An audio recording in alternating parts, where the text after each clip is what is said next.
Assalamualaikum warahmatullahi wabarakatuh. Halo semua, perkenalkan kami dari kelompok 3, nama saya Nova Rahman beserta rekan-rekan saya yakni Aulia dan Reza.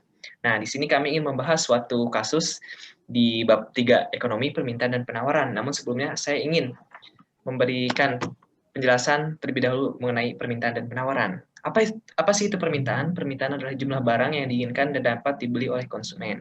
Nah, ketika harga suatu barang naik, jumlah yang diminta turun, serta terdapat banyak sekali jumlah atau faktor-faktor produksi yang mempengaruhi permintaan, seperti adanya pendapatan, jumlah pembeli, dan sebagainya.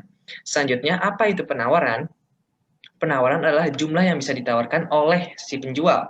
Nah, hukum penawaran ini ialah ketika harga suatu barang naik, jumlah yang ditawarkan akan naik pula. Nah, banyak juga nih faktor-faktor yang menyebabkan penawaran naik ataupun turun, seperti harga input produksi, penawaran pasar, dan sebagainya. Nah, oleh karena itu kami mengambil suatu kasus yang kami ambil dari sebuah artikel. Judul artikelnya adalah permintaan daging sapi melorot. Sebelumnya saya ingin menjelaskan atau melihat latar belakangnya nih. Nah, saya bacakan ya.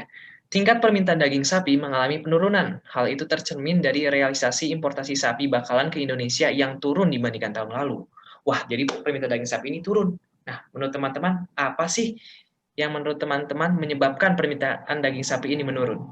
Silahkan, Reza bisa dijawab terlebih dahulu.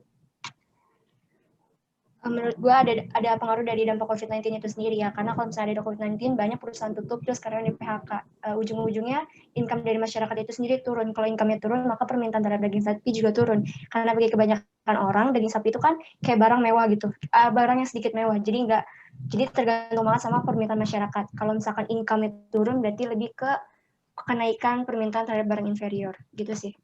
Oke, kalau untuk Aulia gimana nih?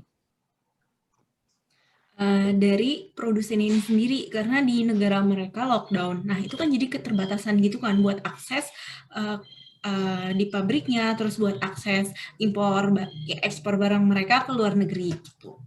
Nah, berarti bisa kita simpulkan nih bahwa permintaan daging sapi ini kira-kira turun karena COVID-19 ini ya, sangat membawa musibah dan bencana. Nah, menurut kalian berdua nih, perlu nggak sih permintaan daging sapi ini dikembalikan ke tahap yang normal? Coba Aulia, dari Aulia terlebih dahulu. Perlu nggak kita mengembalikan permintaan Perlu daging sapi? banget, perlu banget, Perlu banget ya. perlu banget supaya biar pengusahanya ini tuh nggak kolab-kolab banget. Nah, kalau untuk Reza Nah, sendiri, oh masih ada, silakan. Setuju, banget. Udah. setuju sama banget kayak lihat Oke. itu. Nah, kalau kita lihat di artikel sini, menyikapi situasi pasar yang sedang melemah, Fajar mengatakan Kementerian Pertanian sudah menerbitkan relaksasi impor sapi bakalan untuk meringankan beban para importir. Jadi kebijakan pemerintah ialah menerbitkan relaksasi impor. Nah, terus di sisi lain juga, khusus impor dari Australia, setelah kesepakatan perjanjian dagang, kedua negara sepakat menghilangkan bea masuk jika impor sapi bakalan dalam 1 tahun kurang dari 575.000 ekor. Jadi dari pemerintah sendiri udah melakukan berbagai cara untuk meningkatkan permintaan daging sapi tersendiri. Nah, kalau dari kalian sendiri caranya kayak gimana? Apa sama kayak yang di pemerintah dan setuju? Setuju dan sama sih. Ya, karena kan Sama, masalahnya semoga importir itu. Silakan Aulia. karena supaya semoga kurs rupiah kembali membaik. Jadi biar stabil. Silakan Resya. Ya, karena kan masalahnya dari importir itu sendiri, karena importirnya itu pada masih takut karena nilai kurs rupiah masih turun dan takut rugi juga. Jadi dari pemerintahnya harus kasih relaksasinya itu. Dah.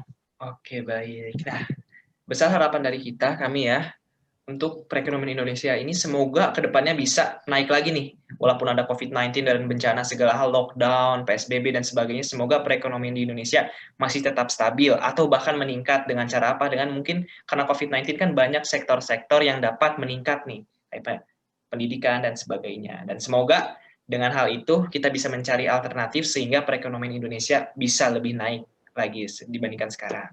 Nah, mungkin itu aja dari kelompok kami, kelompok 3. Mohon maaf apabila ada kesalahan dan kata-kata yang kurang berkenan. Sekian dari kami. Wassalamualaikum warahmatullahi wabarakatuh. Terima kasih semua. Waalaikumsalam.